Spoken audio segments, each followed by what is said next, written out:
ঋষির মা হিসেবে আমি তোমার কাছে ক্ষমা চাইছি। ছি ছি মা, আপনি কেন ক্ষমা চাইছেন আমার কাছে? কারণ আমি জানি আমার ছেলে তোমার কাছে এখনো ক্ষমা চায়নি, আর সেই জন্যই তুমি চলে যাবার কথা ভেবেছো। বেরিয়ে যান এই ঘর থেকে। মাকে কি করে এসব কথা বলবো? গীতা পড়ছিলে? আমি তো পড়ে সবটা বুঝতে পারি না। কাকু বলেছিলেন যে আপনি আমাকে বুঝিয়ে দেবেন। ঠিক আছে, কাল থেকে আমি তোমাকে পড়াবো। বকুল, তোমার কাকু তোমাকে শুধু ভালোই বাসেন না, তোমার উপর তার অগাধ বিশ্বাস, অনেক ভরসা। উনি ঋষির ব্যবহারে খুব কষ্ট পেয়েছেন বকুল, এতটাই অনুতপ্ত হয়েছেন যে উনি তোমার সামনেও আসতে পারছেন না। আর এসব নিয়ে এতটাই ডিস্টার্ব যে ওনার শরীরটাও একদম ভালো নেই। কাকু অসুস্থ? কি হয়েছে কাকুর? আমার জন্য আজ ছোট বৌদিকে কত অপমানিত হতে হয়েছে। বেচারি ছোট বৌদি, আমি যদি জোর না করতাম তাহলে ছোট বৌদি পার্টিতে যেতও না। আমার ছোট বৌদিকে জোর করা ঠিক হয়নি। ঈশা প্লিজ কেন এরকম করছো? শরীর খারাপ করবে, প্লিজ এরকম করো না। লক্ষ্মীটি মেয়ে আমার, সত্যি তুমি কোনো দোষ করোনি। দেখো ঈশা, তুমি যা করেছো সেটা ওদের ভালোর জন্য করেছো, তাই না? ভালো ভেবে করেছো। তুমি কি করে জানবে বলো যে এরকম একটা ঘটনা ঘটবে? আর কাকিমণি, আমি একটা জিনিস কিছুতেই বুঝতে পারছি না, ঋষি কনস্ট্যান্টলি বকুলের সাথে কেন খারাপ ব্যবহার করছে? তোমার কাকুর প্রেশারটা একটু বেড়েছে। সে কি? না, তুমি ব্যস্ত হও না, 2-1 দিন রেস্ট নিলেই ঠিক হয়ে যাবে। বকুল, তুমি চলে গেলে তোমার কাকু কিন্তু আরো ভীষণ কষ্ট পাবেন, কোনোদিন নিজেকে ক্ষমা করতে পারবেন না। চল নিজের ঘরে চল।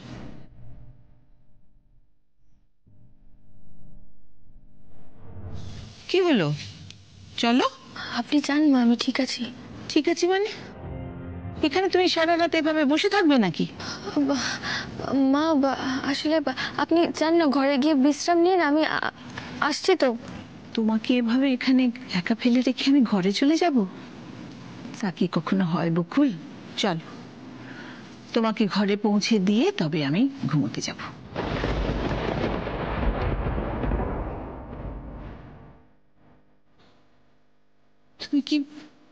তুমি কি সত্যি আর এ বাড়িতে থাকতে চাইছো না বকুল? আমি আর ও ঘরে যেতে পারবো না মা।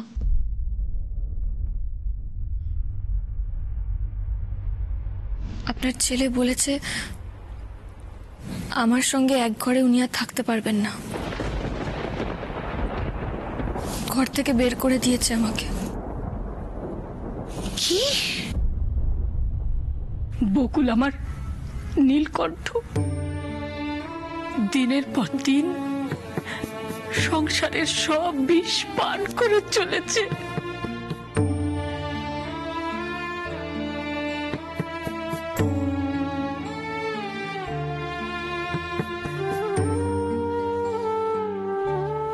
কিন্তু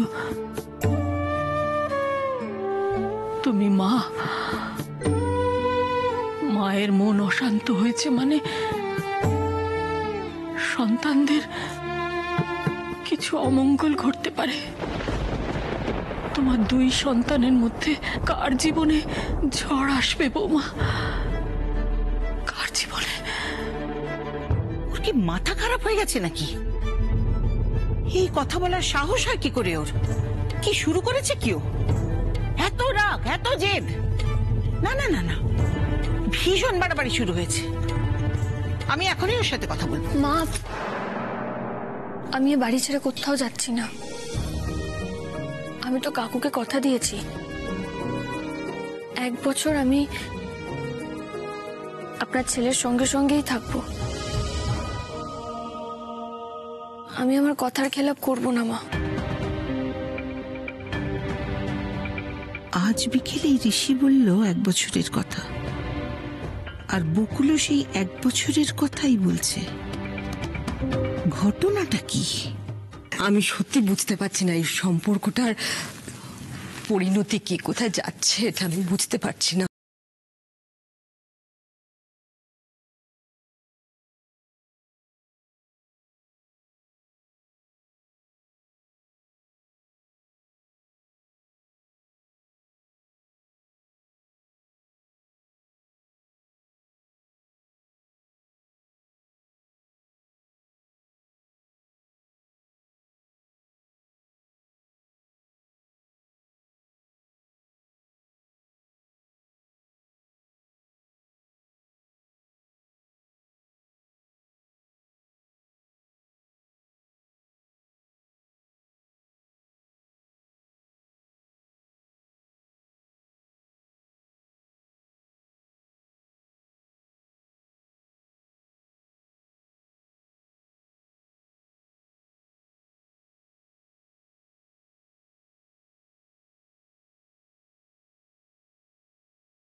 হাসি আসছে না তো? হ্যাঁ, হাসি আসছে না তো? কোথায় যাবে রে? কোথায় যাবে আমার দেখেছো শুধু মিষ্টি মেয়ে আমার। শোন আমার কথা শোন, আমরা সবাই আমাদের মন এত ভালো রাখবো, বকুলের মনও ভালো হয়ে যাবে আমাদের দেখে। হ্যাঁ তাই তো? হ্যাঁ একদম। তাহলে ওরা এখন দাঁড়িয়ে আছে কেন? ওরা ছোট বৌদিকে খোঁজার কথা না? ওরা এখন গিয়ে যাও খোঁজো, যাও। মা, আপনি যদি এক মুহূর্তের জন্য হলেও এটা মনে করে থাকেন যে আমি একটু হলেও সম্মান পাওয়ার যোগ্য, তাহলে আমি আপনাকে অনুরোধ করছি মা, আপনি কিন্তু আপনার ছেলেকে এই কথাগুলো বলবেন না। আসলে কাকু আমাকে একবার বলেছিল, দুজন মানুষের মধ্যে সম্পর্কটা কেমন হবে সেটা তৃতীয় কোনো ব্যক্তি ঠিক করতে পারে না, সেটা একমাত্র সময়ই পারে ঠিক করতে। হ্যাঁ, এই কথাটা তুমি ঠিকই বলেছ যে তোমার আর ঋষির সম্পর্ক আমি জোর করে ঠিক করে দিতে পারবো না, কিন্তু তুমি তোমার ঘরের বাইরে আছো এটা আমি কি করে মেনে নি বলো? বাড়িতে গেস্ট রুম আছে তো মা। তুমি একা একা গেস্ট রুমে থাকবে? তোমার কাকু যদি এই কথাটা জানতে পারেন তাহলে কি হবে বুঝতে পারছো? কাকু সুস্থ হলে আমি কাকুকে সবটা বুঝিয়ে বলবো, এখন প্লিজ ওনাকে কিছু জানাবেন না। জেম্মা, বলছি যে ছোট বৌদি তো আমার সাথেই থাকতে পারে। ও ছোট বৌদি, আমরা দুজনে এত মজা করে থাকবো না? ছোটদা ভাই আমাদেরকে দেখবে আর হিসেতে চলে যাবে। খেয়ে দিয়ে যে কোথায় কেটে পড়লো কুণালটা কে জানে, সারাক্ষণ খালি হাওয়া খাওয়ার ধান্দা। হ্যাঁ এত খাটাই নাই বুড়িটা। বাবা শুনে ফেললে তো আমার মুশকিল। ইস, মা এতবার ফোন করেছে, খেয়ালই করিনি, কেন করেছে কে জানে। আচ্ছা ঋষি কি চিঠিটা পেয়ে গেছে? আর তাই বকুল বাড়ি ফিরে এসেছে? এই সময় যদি একটা ফোন করতে পারতাম, ফোনে তো ব্যালেন্সও নেই। আর কুণাল সেও তো নেই যে ওর ফোন থেকে একটা ফোন করবো। বাবা সত্য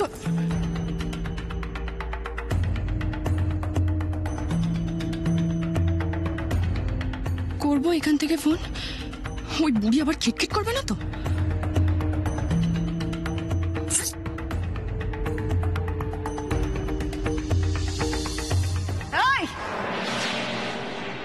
বড় লোকের বেটি ড্রয়িং রুমে এরকম ঘুরঘুর ঘুরঘুর করছো কেন শুনি? কি ব্যাপার? আসলে আমার ফোনের ব্যালেন্স নেই, তাই ভাবছিলাম ল্যান্ডলাইন থেকে মাকে একটা কল করব। কোন ভিখারির মেয়েকে বিয়ে করেছে খোকন? হাতে মোবাইল আছে অথচ তাতে টাকা নেই। পৃথা মাসির আন্দাজটা ভুল ছিল না। বড় মেয়েকে দেখি এই ছোট মেয়েকেই ভাইয়ের গলায় ঝুলিয়ে দিয়েছে ওর মা ঠাকুমা। তুমি কি করে ভুলে গেলে ঋষি? কি করে ভুলে গেলে যে বারবার এই বকুল তোমাকে বিপদের হাত থেকে বাঁচিয়েছে? যদি সত্যি মানুষ হও, ওর কাছে তোমার কৃতজ্ঞ থাকা উচিত। তা না তুমি ওকে অবিশ্বাস করছো। কার কথায় ভুল বুঝছো ওকে তুমি? বর্ষা, যাকে আমি ভালোবাসি তার কথায় বিশ্বাস করেছি বাবা।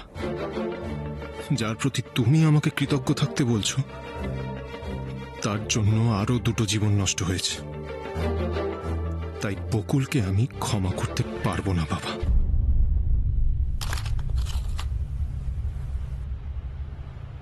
তোর হাতে ওটা কিসের কাগজ রে? তোর ওষুধের নাম লেখা আছে।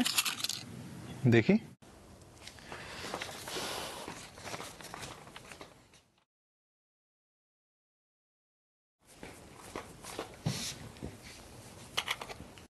বাহ, এত সুন্দর হাতের লেখা কোন ডাক্তারের? ছোট বৌদির।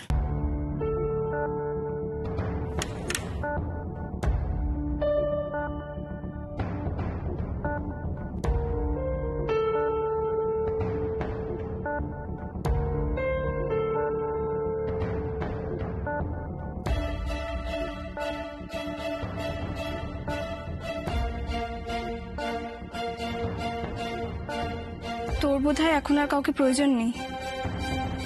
আমি তাহলে যাই। তুই কিন্তু অকারণে ছোট বৌদির সাথে খারাপ ব্যবহার করেছিস ছোটদা ভাই। গুড নাইট এশা। তুই খুব নিষ্ঠুর ছোটদা ভাই, খুব নিষ্ঠুর। শোন, বল, জানতে চাস ছোট বৌদি কোথায় আছে? ডেকে দেবো? আমি শুধু এটাই চাই এশা, তুই যেন ছোট বৌদির কোনো খবর আমাকে না দিস। ওনার হাতে আর ব্যথা নেই তো? একে তো ওনার শরীরটা এত খারাপ, তার মধ্যে এত রাগারাগি, এত উত্তেজনা, আর তার উপর একা রয়েছেন ঘরে। এই এশা, বলছি তুমি ওনার গায়ে হাত দিয়ে দেখেছো তো? জ্বর টর আসেনি তো? হ্যাঁ, ছোট বৌদি, আরে বলছি তো তোমার বর দিব্যি আছে। আমি বলে এসেছি যদি কোনো দরকার হয় আমায় ডাকতে। হয়েছে? উফ, সত্যি তোমার শিক্ষা হবে না? না, এত নরম মন হলে মানুষ তো পেয়ে বসবে, তুমি বোঝো না সেটা? আচ্ছা ঠিক আছে, তুমি যাও, ঘুমিয়ে পড়ো। আমার জন্য শুধু শুধু তোমার লেট হয়ে গেল। তোমার তো কালকে সকালে আবার কলেজে আছে না? যাও যাও যাও, লেট করো না, যাও। তুমি আমায় একটা কথা বলবে? তোমার সবার দিকে নজর দেওয়ার সময় আছে, শুধু নিজের দিকে নজর দেওয়ার সময় নেই, তাই না? কি করে দিতে হয় সেটা?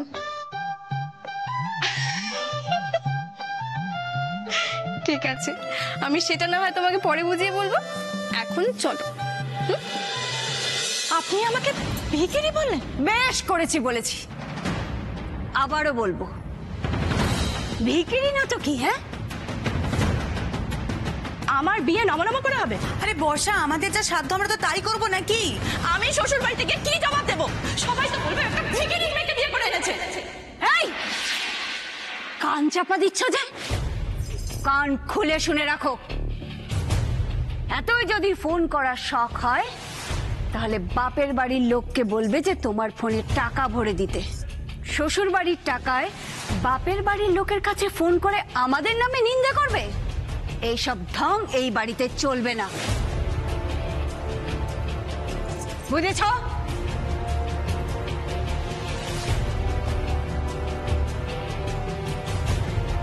ও হ্যাঁ, কাল ঠিক 6:30 আমায় ডেকে দেবে। আমার অ্যালার্ম ক্লকটা খারাপ হয়ে গেছে, 1 মিনিটও যেন এদিক ওদিক না হয়। আমি ঠিক ওই সময় পুজোতে বসি। 5:30টার মধ্যে ঘুম থেকে উঠবে, বাসি জামা কাপড় ছেড়ে স্নান করে আমার পুজোর জোগাড় করবে। 5:30টায় উঠবো আর 6:30টায় ডাকবো?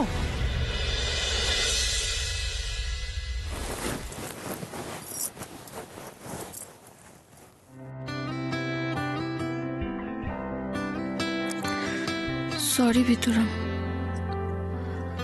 মা ঠাম্মিকে বাঁচাতে গিয়েছে আপনাকে এতটা আঘাত দিয়ে ফেলবো বুঝতে পারিনি।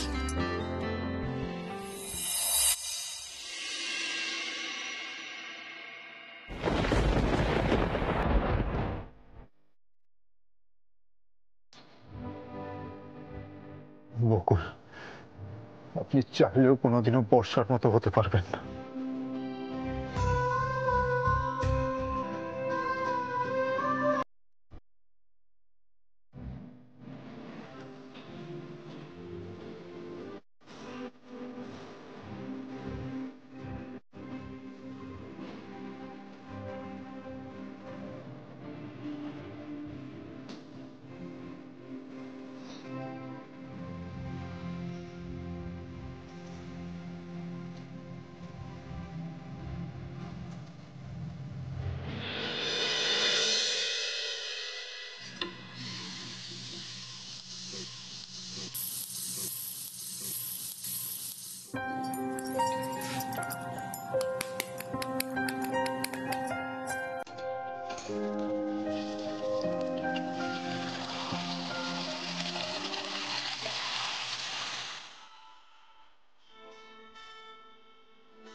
দেখো হয়েছে।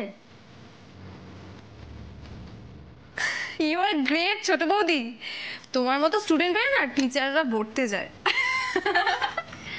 দেখো কাজটা ছোট কাজ হোক বা বড় কাজ হোক, ঠিকঠাক যদি কাজটা করা যায় তাহলে তো মন ভালো থাকে, তাই না? তুমি একদম ঠিক বলেছো। আচ্ছা তোমার একটা কথা জিজ্ঞাসা করি, কি? তুমি এক ভুল দুবার কখনো করো না, তাই না? চেষ্টা করি না করতে। ছোট বৌদি, এই শোনো তো এসা, তুমি যাও, তাড়াতাড়ি যাও, তাড়াতাড়ি যাও ছোট্ট ভাইয়ের কাছে খাবারটা দিয়ে এসো। আর শোনো, ওষুধটা খাওয়াতে কিন্তু ভুলবেন না। চলো চলো চলো চলো, যাও যাও, তাড়াতাড়ি তাড়াতাড়ি তাড়াতাড়ি।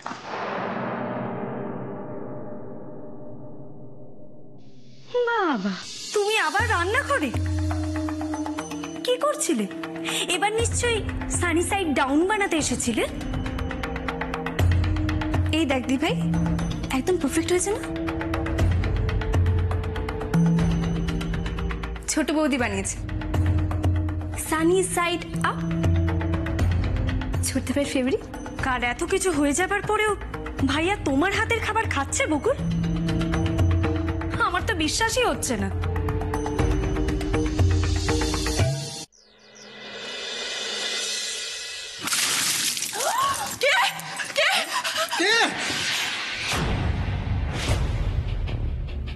কটা বাজে এখন? তোমাকে কটায় ডাকতে বলেছিলাম? ঠিক 6:30। এত সাহস তোমার? আমার কথা না শুনে তুমি নাকে তেল দিয়ে ঘুমোচ্ছ, তাই বলে আপনি গায়ে জল ঢেলে দেবেন? ভালোই তো হলো, বলছিলাম যে ভালোই তো হলো না, একেবারে ঘুম থেকে উঠে স্নানটাও সারা হয়ে গেল, তোমার খাটনি কমে গেল। জাস্ট এই কস্টিউমটা চেঞ্জ করে রান্না করে চলে যাও। উফ বাবা, সত্যি সংসারে কত কাজ, সকাল থেকে কত কাজ পড়ে আছে কি, তাই না পিসি? এই যে আজ তোমার জন্য আমার পুজোতে বসতে দেরি হয়েছে। ওটা আগে সবার জন্য চা বানাও, তারপর উনুনে আঁচ দিয়ে সবজিগুলো কেটে রাখো। আমি ঠিক আধ ঘন্টার মধ্যে এসে আমার জন্য রান্না করব।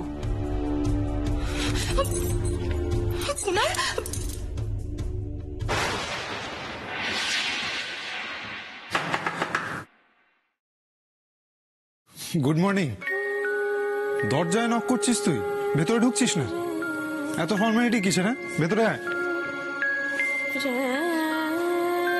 Good morning. মা বললো যে তুই হয়তো আজকে সবার সাথে খাবার খাবি না, তাই ব্রেকফাস্টটা ঘরেই নিয়ে এলাম।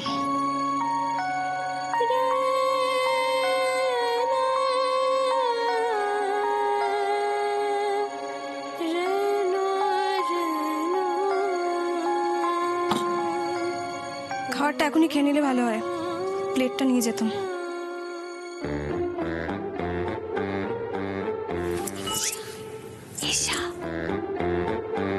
ওষুধ ওষুধ তোর খাওয়ার আগে একটা ওষুধ ছিল না? দাঁড়া দিচ্ছি।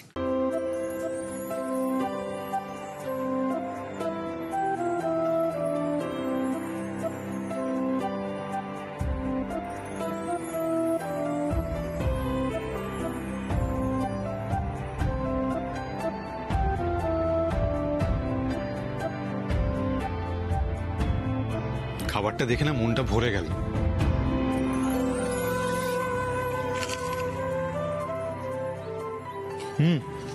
Thank you. তুই না বললে তো ওষুধটাই খেতাম না। আরে তুই কি দাঁড়িয়ে থাকবি? তাহলে কিন্তু আমি খাবো না, আমি বলে দিচ্ছি।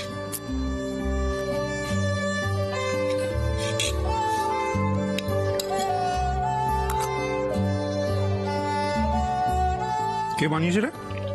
নিশ্চয় মা। একদম ঠিক সময় খাবারটা এনেছিস। প্রচন্ড খিদে পেয়েছিল। অন্যদিন হলে হয়তো মিথ্যে কথা বলতাম, কিন্তু আজ সত্যিটা না বলে থাকতে পারছি না। খাবারটা জেম্মা নয়, ছোট বৌদি নিজের হাতে বানিয়েছে।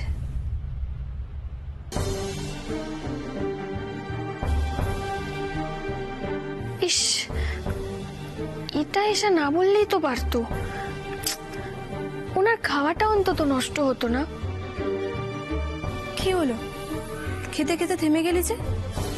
খাবি না? ভেবে দেখছি। আর কোনো ওষুধ থাকলে এখানে রেখে যা, আর আমাকে একটু একা থাকতে দে। আমাকে আপনি এতটা ঘেন্না করেন ভিতরাম? এতটা?